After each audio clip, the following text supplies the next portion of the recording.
中国飞机不打中国，咱们的高科技武器出口越来越讲究了。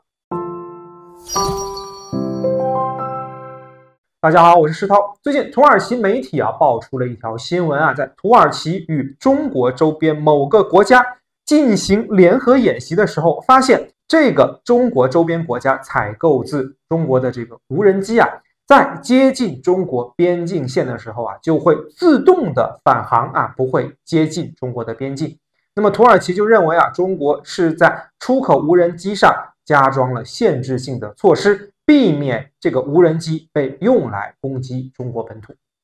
实际上我们说中国是一个热爱和平的国家，这个热爱和平不只是热爱我们自己的和平，也热爱其他国家的和平。那么我们出口的武器更多的展示的是它防御性的对内使用的能力，这个攻击性呢一般来说是比较弱的。不过长航时无人机作为一个先进的技术装备，确实是能攻能守。那么在这里我们就要有意识的对中国出口的这些装备加以一定的限制。那么这个限制呢，不是说从什么价值观来这个限制它能打 A 不能打 B 而是呢这些武器呢尽量的要限制它不能用来对付我们自己。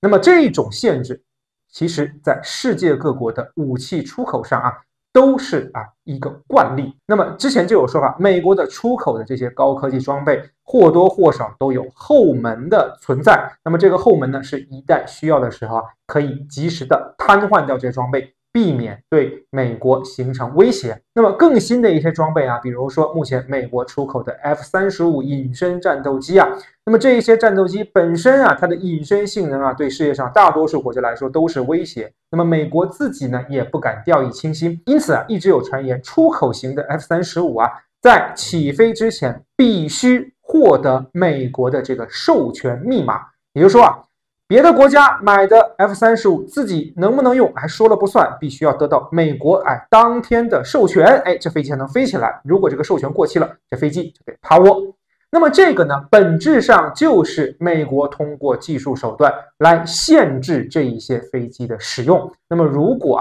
这些飞机被用来攻击美国，显然美国是不会激活他们，不会让他们起飞的。那么现在中国出口的装备也越来越多的考虑到了这一些因素，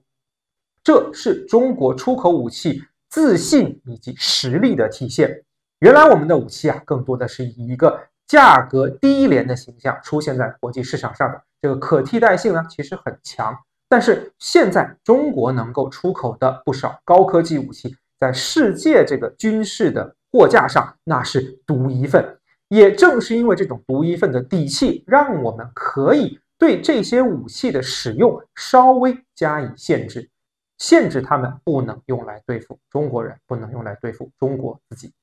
那么这本身就是我们近些年军工的巨大进步。